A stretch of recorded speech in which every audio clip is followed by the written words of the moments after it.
My name is Ignacio Perez, and today I'm going to talk about Drive, The Surprising Truth About What Motivates Us by Daniel H. Pink.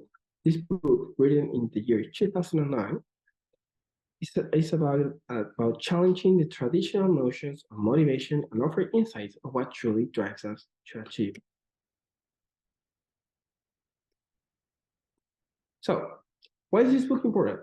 First, it develops your leadership skills. Whether you're a manager or a team member, this book is going to help you understand what truly motivates you and other people, leading to better outcomes and job satisfaction. Also, it's really good if you're a teacher or if you're in charge of a group of persons.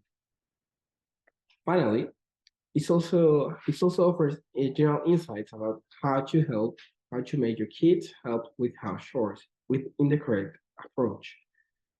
Second thing, why the book is important is because it enhances your learning and growth. You will learn how to challenge traditional thinking and motivation and adapt the right approach for different situations for boosting other people's motivation. You will also gain insight into your own motivation and how to elevate your work to the next level. Also, I would like to mention that the ideas of this book are really good. This book was written in the year 2009 and, for example, gives lots of insights on what employers are going to look for. Nowadays, lots of employers, especially from the software engineering area, rather more autonomy than money. And that idea is really important because it was given by Daniel H. Pink in his book with many others. Now, we're going to talk about the three main ideas of this book. So, first idea is the three drives. What are the three drives? Well, let's go for explaining the three drives. We'll go in order. The first drive of humans is survival. Our most basic drive is to survive and reproduce. This drive is linked to our primal instincts and control most fundamental behaviors. Of course, it's also related with shelter, etc. Second drive will be reward and punishment. Is a promise of reward and the threat of punishment. The book is constantly using the analogy of the stick and the carrot. So this drive is really effective, for example, for straightforward tasks, but knowing creativity and critical thinking are required. This idea is really important. Finally, intrinsic human motivation. The third drive is intrinsic motivation, which comes from within and is driven by autonomy, mastery, and purpose. Intrinsic motivation leads to greater job satisfaction, engagement, and creativity, and ultimately leads to better performance. Then, second idea, type I and type X kind of people. Which one are you in? So type I kind of people are more autonomous, have more mastery, and have more purpose. Type X are dependent on extrinsic motivation. But what's autonomy, mastery, and purpose? So, well, of course, type I individuals are self-motivated and driven by desire to learn and improve the skills, thanks to mass autonomy.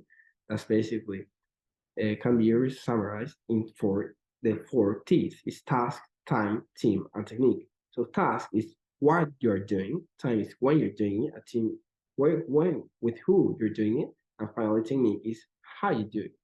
That's autonomy. Mastery has three important characteristics. Well, first it's a mindset, second is a pain, and three is an asymptote. Asymptote, as you can remember, if here's mastery level, you might get close, but you won't ever be able to touch it. You will always be, you only can get closer to mastery. Then type X kind of people are motivated by external factors, always chasing rewards and usually motivated by money, fame, etc. Finally, the correlation between type A and type B kind of people, as you can remember from organizational behavior lectures, type A kind of people is much more fast-paced and have hard time relaxing. This is correlated with type X, extrinsic motivation, and type B is more relaxed. They do things for fun, not for winning, and is correlated with type 1. The final idea, the third idea, is the idea of motivation 2.0 and motivation 3.0 in practice.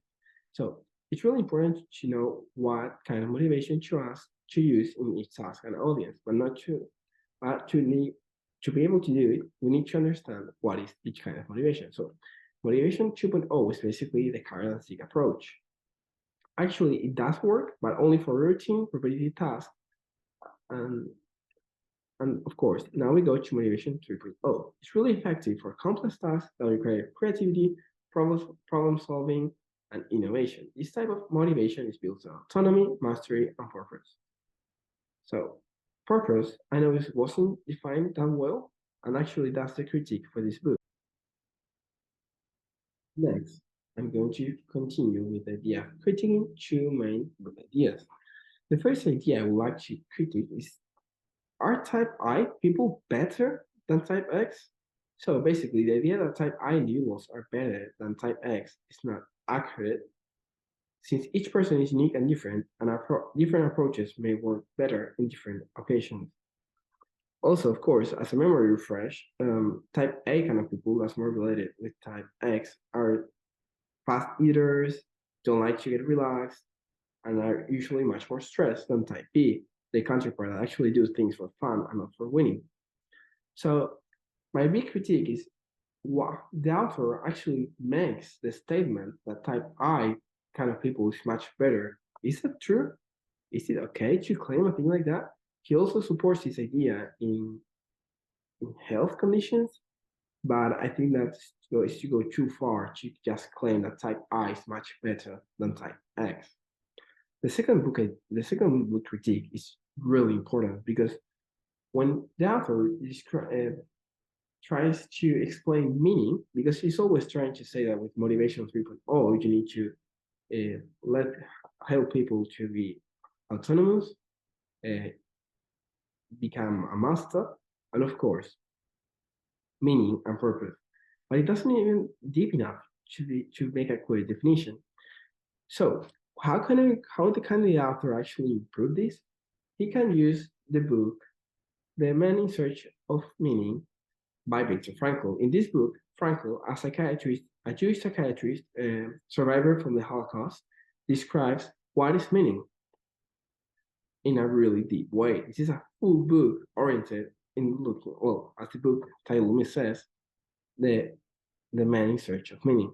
So basically, as a really big summary, it states that there are three ways to get meaning in life. To really give yourself for a task or a job or towards a thing, like to really give everything you can. The second way of finding meaning in life is to love someone or something a lot. And the third way to get meaning in life is to overcome a really hard situation, for example, a Holocaust.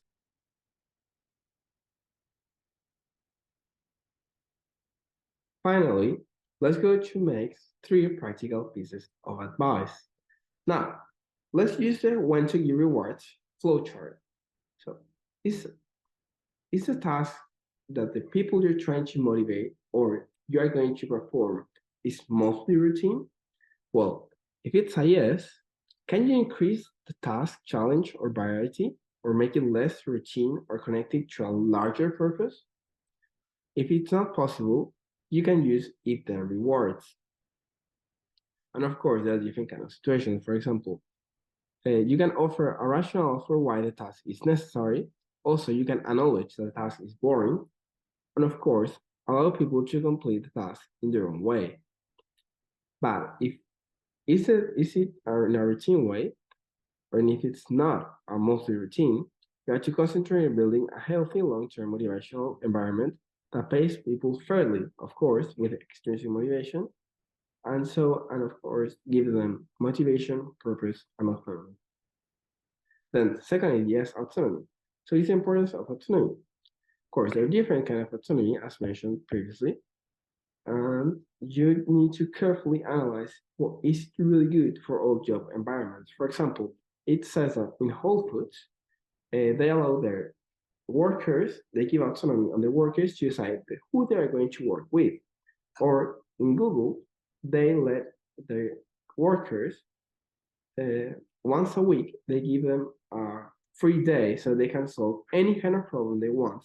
Give them so that gives them time autonomy once a week, and that actually improves innovation in company. As you know, Google is huge. Finally, my motivation, my final piece of advice is check if you're a type X or type I. So you can take this survey at the following link.